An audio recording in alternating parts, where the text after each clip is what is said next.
گزشتہ دنوں افواہیں چل رہی تھیں کہ شاید بشریٰ بی بی کی رہائی ہو رہی ہے یا پھر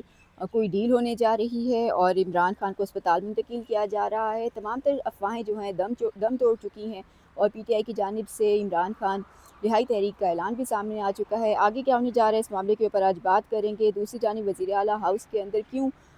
جو سیکیورٹی عملہ تھا اس کو تبدیل کرنا پڑا، کیا وجوہات بنی، اس معاملے پر کیا حقیقت سامنے آئی ہے، اس پر بھی بات کریں گے۔ میں ہوں سہرش خان، میرے یوٹیوب چینل پر آپ سب کو خوش آمدید۔ سب سے پہلے اسی حوالے سے بات کر لیتے ہیں جو کہ گزشتہ دنوں کے اندر خاص طور پہ 3 مختلف قسم کے بیانیے بنائے گئے تھے، یا پھر کہنا چاہیے کہ سوشل میڈیا پر، ایون مین اسٹریم میڈیا پر بھی اس کو باقاعدہ ان خبروں کو فلوٹ کروایا گیا تھا۔ سب سے پہلے تو عمران خان کے حوالے سے خبر سامنے آئی کہ اب ان کو فائنل اور حتمی ڈیل آفر کر دی گئی ہے کہ یا تو یہ ڈیل مان لیں اور یا پھر جیل میں ہی باقی زندگی گزار دیں، اور اس کے اندر مزید شرائط کے اندر کہا گیا کہ 1 سال آپ کو خاموش رہنا ہوگا اور سیاسی طور پر معاملات کے ساتھ اپنے آپ کو لا تعلق رکھنا ہوگا۔ دوسری ایک اور اہم شخصیت کی جو خبر تھی ایک صحافی کی، وہ یہ تھی کہ ایک اہم حکومت کی شخصیت نے خان صاحب سے ملاقات کی ہے اور کہا ہے کہ موجودہ حکومت ناکام ہو چکی ہے، معیشت کو ابھی بدحالی کا شکار ہے اور ہماری شرائط کو مان لیں اور اس کے بعد پھر جیل سے باہر آ کر ملک سنبھالیں۔ جبکہ ایک اور اہم خبر جو تھی وہ یہ بھی سامنے آئی کہ اگلے 3 ماہ کے اندر بڑی تبدیلیاں سامنے آنے والی ہیں، اور اس حوالے سے بتایا گیا کہ ایک 3 یا 4 مراحل کے اوپر مشتمل ایک پلان ہے وہ بھی بنایا جا رہا ہے، جس کے ذریعے عمران خان باہر آئیں گے۔ پہلے ان کو اسپتال منتقل کیا جائے گا، پھر بیرون ملک جائیں گے اور پھر ان کے بیٹے بھی پاکستان آئیں گے اس دوران، اور پھر سال کے آخر تک انتخابات بھی ہوں گے اور عمران خان اس کے لیے اہل بھی ہوں گے۔ تو یہ تمام تر صورتحال جو تھی یہ افواہیں گردش کر رہی تھی، خاص طور پر گزشتہ دنوں بہت زیادہ انہوں نے زور پکڑ لیا تھا، لیکن بظاہر نظر آ رہا تھا کہ یہ سب کچھ من گھڑت اور بے بنیاد ہے۔ اسٹیبلشمنٹ اور حکومت اب بھی بظاہر عمران خان کی عوامی مقبولیت سے خوفزدہ دکھائی دیتی تھی۔ وہ چاہتے تھے کہ کسی نہ کسی طرح سے سہیل آفریدی کو ایک بڑے احتجاج کی تیاری سے روکا جائے۔ تو وہی احتجاج ہے جس کے بارے میں بتایا جاتا ہے کہ دسمبر 2025 میں ہی اس کی رپورٹس حکومت کو مل چکی تھیں، اور کہا جا رہا تھا کہ یعنی دسمبر سے ہی سہیل آفریدی نے یہ مائنڈ بنا لیا تھا کہ عمران خان کی جو رہائی ہے وہ مذاکرات کے اندر کے ذریعے نہیں ہوگی، عدالتوں کے ذریعے ان کو کوئی ریلیف نہیں ملے گا، بلکہ رہائی کا واحد ذریعہ صرف اور صرف ایک ہے اور وہ ہے احتجاج۔ سڑکوں پر نکلنا ہوگا، حکومت کو اس قدر مجبور کرنا ہوگا کہ وہ عمران خان کی رہائی کے لیے واقعی ان کے مطالبات کو پریکٹیکلی تسلیم کر سکیں اور ان کو اڈیالہ جیل سے رہائی مل سکے۔ تاہم اسی سب ساری صورتحال کو روکنے کے لیے مارکیٹ کے اندر خاص طور پر سوشل میڈیا کے اندر مختلف قسم کی افواہیں جو تھیں وہ پھیلائی گئیں۔ کہا گیا کہ عمران خان سے ڈیل کی جا رہی ہے اور مقصد یہی تھا کہ عمران خان کے ورکرز کو، پی ٹی آئی کے ورکرز کو، ان کے سپورٹرز کو، ان کے ووٹرز کو کسی نہ کسی طرح سے سہیل آفریدی پر اعتماد کرنے سے روکا جا سکے۔ اور بظاہر نظر یہی آتا ہے کہ اس تمام صورتحال کا مقصد سہیل آفریدی کو روکنے کا بھی مقصد دراصل یہی ہے کہ کچھ مزید کچھ اہم مقاصد ہیں جو کہ اسٹیبلشمنٹ حاصل کرنا چاہتی ہے۔ خاص طور پہ اب بھی 28ویں آئینی ترمیم کا معاملہ بھی اب تک لڑکا ہوا ہے، جس کے اندر بتایا جا رہا تھا کہ اپریل تک کا وقت حکومت کو بھی دیا گیا تھا کہ تب تک آپ یہ 28ویں آئینی ترمیم کرنے، تاہم اب تک شہباز حکومت اس کے اندر کامیاب دکھائی نہیں دیتی۔ دوسری جانب ایک باوردی صدر لانے کے حوالے سے بھی کچھ اطلاعات مل رہی تھیں، تو بظاہر یہ تمام تر صورتحال موجودہ اس صورتحال کے اندر کسی قسم کا کوئی بڑا احتجاج سڑکوں پر فی الحال حکومت یا اسٹیبلشمنٹ دونوں ہی نہیں چاہتے ہیں۔ کیسی صورتحال میں علیمہ خان کے حوالے سے بھی کچھ خبریں بظاہر فلوٹ کروانا کہ ان کا بھی کردار مشکوک ہے، کچھ حکومتی شخصیات سے وہ خود ملاقاتیں کر رہی ہیں، عمران خان کو جیل کے اندر رکھنے کی ہی باتیں کر رہی ہیں، کہا جا رہا ہے کہ بشریٰ بی بی سے بھی ان کی ملاقاتیں بند کروا دی ہیں۔ تو دراصل تمام تر صورتحال صرف اور صرف پارٹی کے اندر تقسیم کو مزید بڑھانے کے لیے تھی۔ ویسے تو پاکستان تحریک انصاف میں کوئی نہ بھی چاہے تب بھی جو اندرونی اختلافات ہیں وہ کبھی ختم نہیں ہو سکتے اور ختم ہونے کا نام ہی نہیں لیتے۔ صورتحال چاہے باہر کتنی ہی سنگین ہو جائے، موجودہ صورتحال میں ان کے لیے جو سب سے زیادہ تشویشناک صورتحال وہ عمران خان کے اچانک آنکھ کا معاملہ تھا، جو کہ خبروں کے ذریعے ہی باہر آیا، حکومت کی طرف سے باقاعدہ اس کو نہیں بتایا گیا تھا، کسی کو اعتماد میں نہیں لیا گیا تھا، پارٹی کی قیادت یا ان کے اہل خانہ کو، ان کی بہنوں کو۔ تو ایسی صورتحال کے اندر جب خبروں نے بہت زیادہ زور پکڑا تو پھر حکومت کو اعتراف کرنا پڑا کہ جی ہاں، عمران خان کو واقعی جب یہ معاملہ وہی ہے جب پہلی مرتبہ ان کو پنچ اسپتال رات گئے شفٹ کرنا پڑا تھا اور وہاں ان کا آنکھ کا پروسیجر ہوا۔ تو تمام تر صورتحال کے اندر پاکستان تحریک انصاف یا عمران خان کی بہنوں کو کہیں بھی اعتماد میں نہیں لیا گیا اور ان کی مکمل ایبسنس کے اندر یہ تمام تر پروسیجر کر دیا گیا تھا۔ لیکن بظاہر اسی صورتحال کو بھی پاکستان تحریک انصاف یا ان کی بہنیں اس قدر دباؤ بڑھانے کے لیے استعمال نہیں کر سکیں کہ عمران خان سے ان کی ایک ملاقات ہی کروا دی جاتی۔ اب تک بھی عمران خان سے ان کے اہل خانہ میں سے کسی نے ملاقات نہیں کی۔ بشریٰ بی بی جو خود اڈیالہ جیل میں قید ہیں، انہی کی ملاقات عمران خان سے करवा दी जाती है। दूसरी जानिब जो मामलात हैं सुहेल आफरीदी के हवाले से, उनका किरदार भी मशकूक करने की कोशिश की गई, क्योंकि अलीमा खान के साथ साथ खबर ये भी थी कि सुहेल आफरीदी ने भी एक अहम वजूद की शख्सियत से मुलाकात की है, और इमरान खान के हवाले से जो मुबैना डील की बातें चल रही हैं उसमें खुद सुहेल आफरीदी भी शामिल हैं। सुहेल आफरीदी ताहम इन खबरों की तर्दीद कर चुके हैं, लेकिन कुछ सिक्योरिटी के मामलात थे, कुछ खबरों की लीक होने का उनको कोई अंदेशा था, और इसी सूरत हाल के अंदर उन्होंने सुहेल आफरीदी ने अपना पूरा स्पेशल ब्रांच का स्टाफ तब्दील कर दिया, और बताया ये जा रहा है कि वज़ीर आला हाउस की खबरें लीक हो रही थी, और यही वजह बनी है कि ये सख्त किस्म का कदम उठाना पड़ा है। और उनके हवाले से कई मालूमात जो हैं बताया जा रहा है पार्टी ज़राए के मुताबिक कि सुहेल आफरीदी जो अहम डिसीजंस करते थे या जो अहम मीटिंग्स करते थे, उनकी खबरें बहुत आसानी से बाहर जा रही थी। तो इसी वजह से उन्होंने पेशावर में वाक़ जो वज़ीर आला हाउस है उसके स्पेशल ब्रांच स्टाफ को तब्दील करने का फ़ैसला किया। इस हवाले से बाकायदा नोटिफिकेशन भी आ चुका है, और ख़ास तौर पे वज़ीर आला हाउस वो अहम मकाम है जहाँ पे कई अहम फ़ैसले होते हैं, वज़ीर आला की अपनी अहम मुलाकातें होती हैं, या आइंदा के इलाही अमल के हवाले से, स्ट्रेटजी के हवाले से बातचीत की जाती है। और ये भी इस हवाले से एक अहम जो मामला है वो दिसंबर 2025 की एक अहम इतला भी है जो कि हुकूमत को मिली कि सुहेल आफरीदी अप्रैल 2026 में किसी बड़े मार्च की तैयारी का इरादा रखते हैं और रावलपिंडी या इस्लामाबाद का रुख करना चाहते हैं। इस हवाले से कंटेनर भी तैयार कर लिया गया, जिसकी बाद में सोशल मीडिया पर वीडियोज़ भी बहुत वायरल हुई। ताहम उसी वक्त सुहेल आफरीदी को ये जो शक था वो हो चुका था कि शायद उनके हवाले से खबरें जो हैं वो बाहर जा रही हैं,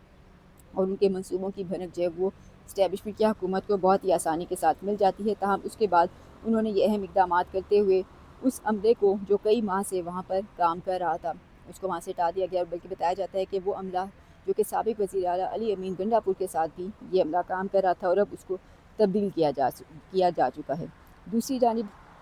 मुख्तलिफ़ अहम खबरें चल रही थी। कभी कहा जाता था कि अलीमा खान से डील हो रही है, बुशरा बीबी से डील हो रही है, या वो बाहर आ रही हैं, और बस फिर अचानक से अदालतों के दरवाजे इमरान खान और पाकिस्तान तहरीक इंसाफ के लिए खोल दिए गए। सलमान सफदर को फ्रेंड ऑफ द कोर्ट मुकर्रर करके इमरान खान के सेल तक की रसाई भी दे दी गई। तो तमाम तर सूरत हाल के अंदर जो भी बातें थी डील की अफवाहें वो बहुत बुरे तरीके से दम तोड़ गई, और इस तरह पाकिस्तान तहरीक इंसाफ को मायूस कर गई कि अब पाकिस्तान तहरीक इंसाफ ने बाकायदा इस्लामाबाद में प्रेस कॉन्फ्रेंस करते हुए इमरान खान की रिहाई के लिए एक मूवमेंट का बाकायदा ऐलान कर दिया। और अगरचे इससे कब सुहेल आफरीदी भी ये ऐलान कर चुके थे कि ईद के बाद तहरीक शुरू होगी, लेकिन उस वक्त कहा जा रहा था कि पाकिस्तान तहरीक इंसाफ की सीनियर क़यादत सुहेल आफरीदी के ख़यालात से बहुत ज़्यादा इत्तेफाक नहीं करती। इससे इमरान खान रिहाई फ़ोर्स जब उन्होंने ऐलान किया था इस नाम का, तो उस नाम के ऊपर भी उनको तनकीद का सामना करना पड़ा। फिर शफ़ी जान ने भी मीडिया चैनल पर एक न्यूज़ चैनल के एक प्रोग्राम में बात करते हुए कहा कि इस रिहाई फ़ोर्स का नाम जो है वो तब्दील करने पर गौर किया जा रहा है और मुमकिन तौर पर तब्दील हो सकता है। ताहम उसके बाद अब जो सूरत हाल कोई पाकिस्तान तहरीक इंसाफ की क़यादत ने देखी, अदालतों ने उनके साथ क्या कुछ किया, रिलीफ की बत्ती के पीछे लगाकर उनके साथ क्या मामला किया गया, मुज़िका केस किस्म के अदालती अहकामात सामने आए। जब सब तवक्को कर रहे थे, पाकिस्तान तहरीक इंसाफ की क़यादत तवक्को कर रही थी कि शायद इमरान खान को अस्पताल मुंतकिल करने के अहकामात आएंगे, उस वक्त महज एक मेडिकल बोर्ड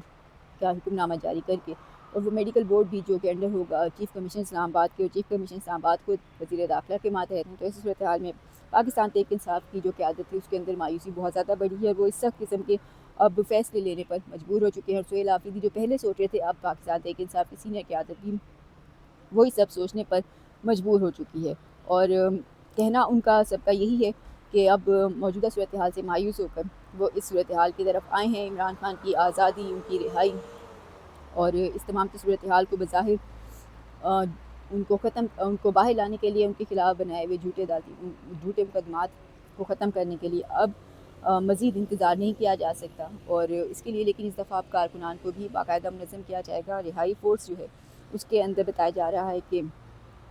कोशिश होगी कि लाखों की तादाद में अफराद को रजिस्टर किया जा सके, लेकिन ये वही हों जो कि अब जिनकी तरजीह में सिर्फ़ और सिर्फ इमरान खान की रिहाई हो। और कहा जा रहा है कि इस तहरीक को अब बाकायदा लीड करेंगे सुहेल आफरीदी, यानी पाकिस्तान तहरीक इंसाफ की सीनियर क़यादत में से किसी का नाम आगे नहीं दिया गया और सुहेल आफरीदी का नाम दिया गया, जो कि पहले ही जारहाना बैटिंग करते हुए दिखाई देते हैं मुख्तलिफ़ महाज़ों पर। और जब से वो ख़ास तौर पर वज़ारत आला का उन्होंने मनसब संभाला है तो यकीनन बेहतरीन किस्म के पावर शो किए हैं। खैबर पख्तूनख्वा के अंदर भी, कराची में भी इससे कबल गए, पंजाब के अंदर भी उनको बहुत अच्छा रिस्पांस मिला। और बज़ाहिर कल एक ऐलान के बाद, जो कि इमरान खान रिहाई तहरीक का ऐलान था, इसके बाद हुकूमत कहीं ना कहीं मजबूर तो हुई है। और इस्लामाबाद हाई कोर्ट का जो एक ऑर्डर इससे पहले ही मौजूद था, लेकिन कई दिनों से उस पर भी अमल नहीं हो रहा था। फिर इस ऐलान के बाद, इस प्रेस कॉन्फ्रेंस के बाद फौरी तौर पर एक टीम मेडिकल बोर्ड जो था वो पहुंच गया अडयाला जेल। इमरान खान का मुआयना भी कर दिया और अदालती हुक्म के ऐन मुताबिक मुआयना किया उनकी अहलिया बुशरा बीबी की मौजूदगी में। और लेकिन बज़ाहिर अब भी इसको हुकूमत एक सस्पेंस के तौर पर इस्तेमाल कर सकती है। मुमकिन है इस मेडिकल बोर्ड की जो रिपोर्ट है उसको ईद के फौरी बाद या ईद से कुछ कबल एक बार फिर से एहतजाज या तहरीक को मुखर करने या उसको रोकने के लिए इस्तेमाल किया जा सके। दूसरी जानिब देखा जाए तो खत्ते की अपनी सूरत हाल भी कोई बहुत अच्छी दिखाई नहीं दे रही। सूरत हाल मज़ीद बिगड़ती हुई नज़र आ रही है। संगीन सूरत हाल है और ऐसी सूरत हाल के अंदर अवाम का सड़कों पर निकलना, चाहे वो इमरान खान की रिहाई के लिए ही क्यों ना हो, तो वो बज़ाहिर मुनासिब नहीं दिखता और कौमी सलामती के लिए भी ये कोई अच्छी खबर नहीं होगी। यकीनन ये वही हालात होते हैं जिसमें शर पसंद अनासर भी मौके का फ़ायदा उठा सकते हैं। तो ऐसी सूरत हाल के अंदर बज़ाहिर अब पाकिस्तान तहरीक इंसाफ के सबक को तो बहुत आजमा लिया गया। अब कहीं ना कहीं हुकूमत को भी अपने रवैये में लचक लाने की ज़रूरत थी। बज़ाहिर हुकूमत भी अब लचक लाने को तैयार नज़र आती है। गुज़िश्ता रोज़ इसी एक अहम ऐलान के बाद जो पाकिस्तान तहरीक इंसाफ ने किया, उसके बाद हुकूमत की जानिब से फ़ौरी तौर पर जानिब जहाँ अडयाला जेल में मेडिकल बोर्ड भेजा गया, तो दूसरी जानिब ये अहम ऐलान भी करवा दिया गया कि ईद के रोज़ इमरान खान के बेटों की उनसे फ़ोन पर बात करवा दी जाएगी। और ये भी कहा कि वो नाइकों के ज़रिए पाकिस्तान आ सकते हैं, उनको तो वीज़े की ज़रूरत ही नहीं है। लेकिन बज़ाहिर अब हुकूमत बैक फुट पर जाती हुई भी दिखाई दे रही है। और लेकिन पाकिस्तान तहरीक इंसाफ अब जिस किस्म के सूरत हाल के अंदर है, तो उनको यकीनन इमरान खान के हवाले से कोई बड़ा रिलीफ अब चाहिए होगा। अगर उनका एहतजाज अब रोकना है तो कम से कम उनको अस्पताल मुंतकिली तक तो उनको लाना पड़ेगा। और अगर उनको अस्पताल मुंतकिली नहीं की जाती उनकी, तब भी किसी सूरत बज़ाहिर ये 9 और 10 अप्रैल का एहतजाज रुकता हुआ नज़र नहीं आ रहा। लेकिन बज़ाहिर वो निज़ाम जो इमरान खान की एक तस्वीर बाहर आने से इतना घबराता है या उनको रात के अंधेरे के अंदर अस्पताल मुंतकिल करके उनका प्रोसीजर करवाता है, तो वो बज़ाहिर इमरान खान को अस्पताल मुंतकिल करने का रिस्क नहीं लेना चाहेगा, वो ऐसा कोई ख़तरा नहीं लेंगे। लेकिन बज़ाहिर नज़र आ रहा है कि इस दफ़ा तहरीक इंसाफ अपनी तमाम तर कोशिशों के बाद अब इस कदर मायूस हो गई है कि आगे का लाहे अमल बहुत ठोस और मजबूत लाहे अमल बनाना चाहती है। और यही वजह है कि अब बाकायदा पहले तंजीम साजी होगी, रज़ाकारों की रजिस्ट्रेशन होगी, PTI उसके बाद फिर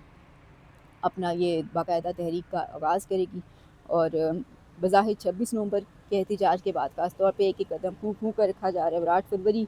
का जो फिर एक हड़ताल की कॉल थी, उसकी सूरत हाल के बाद भी हुकूमत जितनी ज़्यादा कॉन्फिडेंट हो गई कि उनको इस किस्म के एहतजाजों से कोई फ़र्क नहीं पड़ता, तो अब बज़ाहिर पाकिस्तान तहरीक इंसाफ मजबूत किस्म के लाहे अमल के साथ और ठोस हिकमत अमली के साथ आगे बढ़ती हुई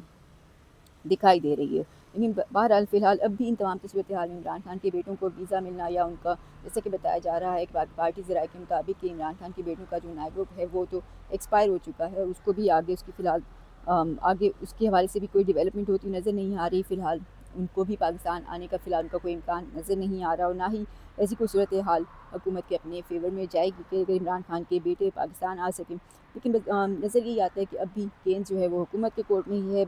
और अगर हुकूमत चाहे तो सूरत हाल को संभाल भी सकती है। खत्ते की जो मौजूदा सूरत हाल है उसके अंदर पाकिस्तान तहरीक इंसाफ की जानिब से इमरान खान रिहाई तहरीक का ऐलान या सड़कों पर निकलना और 1 लाख से ज़ायद अफराद की रजिस्ट्रेशन करना, ये तमाम सूरत हाल किसी सूरत भी कोई अच्छा इकदाम नज़र नहीं आती। तो ऐसी सूरत हाल के अंदर जहाँ सबको मुत्तहिद होने की, यूनिटी शो करने की ज़रूरत है, वहाँ पे सड़कों पर निकलना